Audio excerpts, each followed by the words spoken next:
Bueno, en primer término, Valeria, mil gracias y gracias al colombiano. Me es muy grato estarme en diálogo con ustedes y pues llegarle de cerca al pueblo antioqueño, en donde saco una votación bien grande. Hay que recordar eso, cosa que agradezco muchísimo. He sacado una votación muy grande.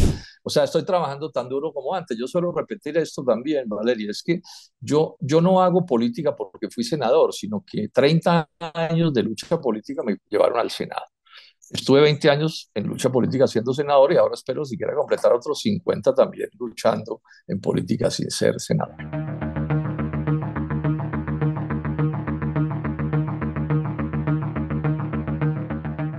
Por eso empecemos por recordar una cosa, Valeria. Esa compra la intentó hacer el presidente Duque hace año y medio.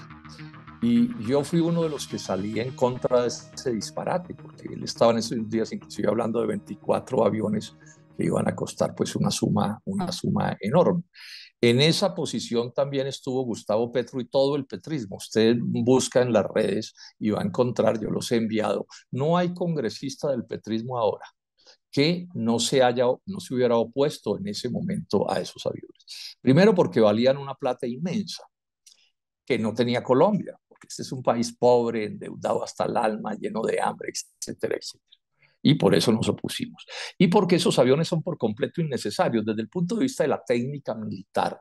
Esos aviones no tienen sentido, esos aviones no sirven, eso lo saben los especialistas, no sirven, por ejemplo, para operaciones de persecución del narcotráfico. Esos son máquinas demasiado poderosas, demasiado rápidas, con bombas muy poderosas, que no sirven para eso. Esos son aviones para guerra internacional y Colombia no tiene guerra internacional con nadie. Entonces aquí estamos ante el caso absurdo de Gustavo Petro, que cuando esos aviones eran los de Duque, era horrible y era la prueba de que Duque era de lo peor y que no dijeron. Y ahora que los aviones ya los va a comprar él, entonces sí son perfectos porque son de él. No, eso carece de toda seriedad, eso es un irrespeto a los colombianos.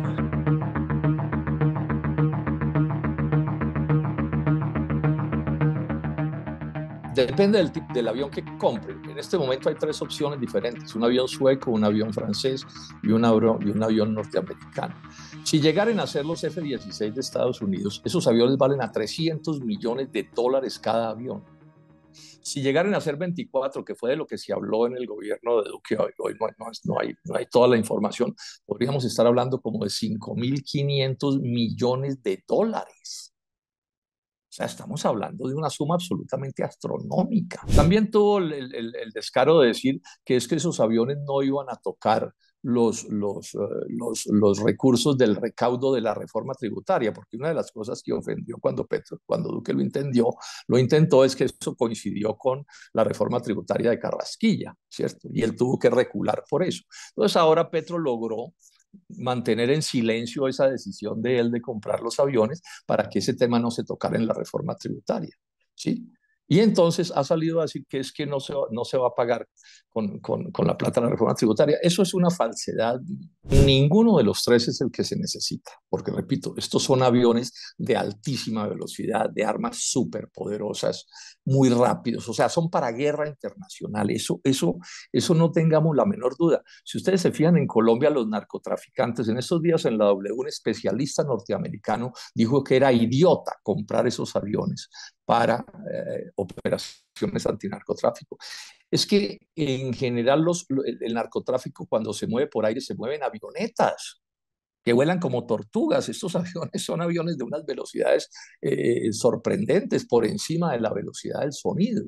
Entonces es idiota gastar plata en eso. Es más, el grueso del narcotráfico hoy ya no se mueve por aire, sino que se mueve por barco, por submarinos, por agua. Luego ahí tampoco son necesarios esos aviones. O sea, que cualquiera de los tres es un disparate. Entonces no sabemos, porque también es bueno que se sepa, Valeria, que estos negocios se hacen en medios de inmensas presiones. Esto lleno de comisionistas extranjeros y nacionales, con cosas muy parecidas a la corrupción por las presiones. Entonces falta ver quién va a presionar más a Gustavo Petro para que decida. El señor Biden, que el día en que llamó a Petro a felicitarlo por la por el triunfo en las elecciones, le dijo, bueno, doctor Petro, ¿y qué hay de los aviones? Estamos en eso, ahí están los F-16.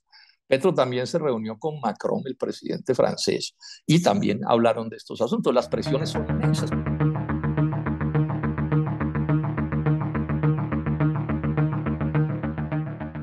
Sobre eso, Valeria, recordar esto. Ese debate lo estamos teniendo con Gustavo Petro desde hace rato, desde la campaña presidencial, porque él planteó ese disparate, ese tren Buenaventura, el Caribe, no es solo Barranquilla, sino que él dice que a todo el Caribe.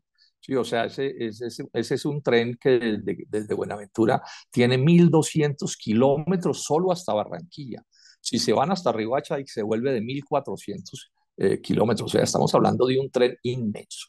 El de los 1.200 kilómetros vale aproximadamente 650 billones de pesos.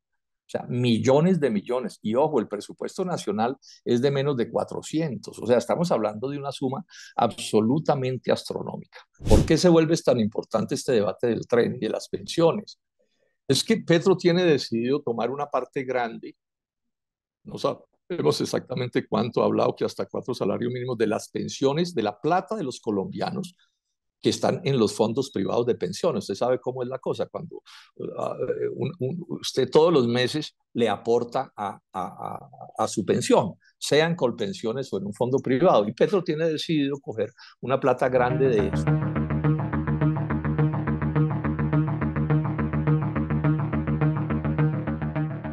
Sí, entonces sí, yo he dicho o sea, en Dignidad, que es mi partido, del cual yo hago parte, cuando llegó la hora de la segunda vuelta, dimos libertad de voto porque había distintas opiniones. Entonces hubo gente que votó por un candidato, otros votaron por otro candidato y yo voté en blanco, porque ninguno de los dos, ni Gustavo Petro ni Rodolfo Hernández, satisfacían pues mis convicciones. Entonces existe un derecho al voto que es un voto muy difícil, muy duro, porque es muy incomprendido y lo atacan a uno de todos los lados. Votamos en blanco y yo voté en blanco, ¿cierto? Entonces, lo que dije en una reciente entrevista es que me siento muy cómodo por haber votado en blanco, porque todas mis preocupaciones, todas mis críticas hacia Petro, porque pues lo de Rodolfo Hernández lo alcanzamos a analizar, pero lo descartamos rápidamente, no había pues cómo hacerlo. Y también descartamos el caso de Gustavo Petro. Y hoy la práctica me ha dado la razón. Esperemos que pasen 6 meses, un año, y vamos a ver cuántos petristas arrepentidos va a haber, porque resulta que es evidente que este no es el cambio que él propuso. Sí, él no está cumpliendo sus promesas, ¿sí? Lo vemos nomás en el caso de los aviones. Yo siempre me hago una pregunta: si hubiera ganado la presidencia, si hubiera dicho que iba a hacer los mismos aviones que Duque, pues se los iba a comprar. Si habría ganado la presidencia si nos hubiera anunciado que iba a permitir que los gringos construyeran una base militar y un radar dañando a Gorgona, que es un parque natural de importancia nacional y mundial. Sí habrían votado por él si se hubiera sabido que él iba a hacer un daño tan grande como el que le ha hecho a la economía petrolera, utilizando para ello una falsa concepción ambientalista, una demagogia ambientalista. Entonces, esa es la razón, y puedo dar más razones de por qué digo que me siento muy cómodo, siendo muy respetuoso de los votos de los demás también, por supuesto, ¿cierto?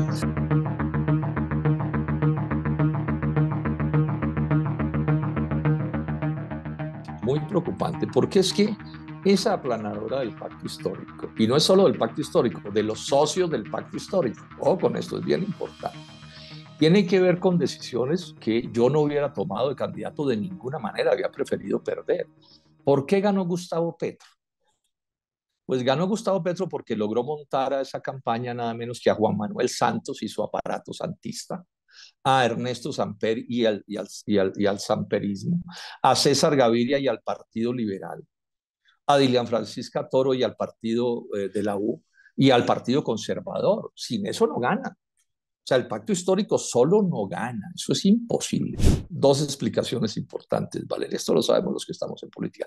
Primero, esos personajes no se mueven sin mermelada, no mueven un dedo si no les dan ministerios, institutos, puestos, contratos, embajadas, de todo.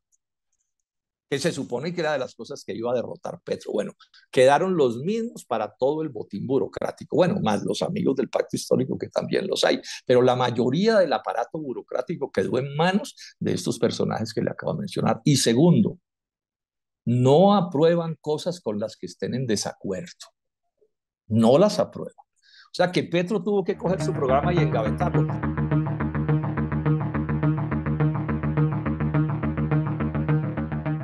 Usted no sabe que del escozor que hay en los medios de la izquierda en Colombia y el mundo, con los arrumacos de Gustavo Petro con el gobierno norteamericano. Yo no recuerdo una fila de gringos poderosos más grande que la que ha llegado a Colombia en los últimos años. Ahí acaban de aprobar en el gobierno de Biden transferirle 400 millones de dólares al gobierno de Colombia. O sea, entonces lo de que es la izquierda, bueno, habrá que mirarlo con beneficio de inventario. Ahora, yo soy muy pesimista en relación con lo que viene. Mire, Valeria, la reforma política, eso es una vergüenza. Es que en la reforma política van a resucitar una medida que eliminó la Constitución del 91, que es que el presidente podrá convertir en ministros a los congresistas.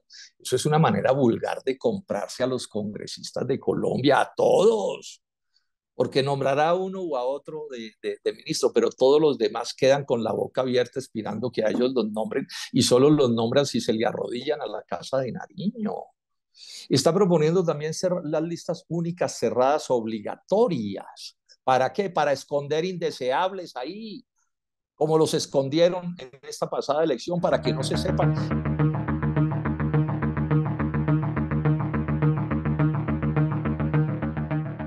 La decisión que ya tiene tomada Dignidad, que es mi partido, repito, yo hago es lo que, yo no soy un caudillo, yo no soy el dueño de Dignidad, yo no soy dueño de nada en política, eso me avergüenzan esos caudillos que se sienten así, no, no soy eso. Entonces en Dignidad hemos tomado la decisión de hacer esfuerzos por construir una alternativa para las elecciones del año entrante. Repito, yo no seré candidato a nada, pero construir una alternativa que le presente a los colombianos una opción diferente al uribismo y al petrismo. No es cierto que en Colombia sea obligatorio o ser uribista o ser petrista, no, aquí hay una tercera posición.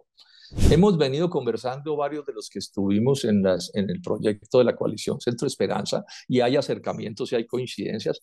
Había acercamientos grandes, por ejemplo, con Sergio Fajardo. Y yo espero que ya el año entrante podamos, moviéndonos por todo el país y en Bogotá, por supuesto, promover opciones alternativas, repito, al uribismo y al petrismo en todos los sitios de Colombia y en eso voy a estar dedicado.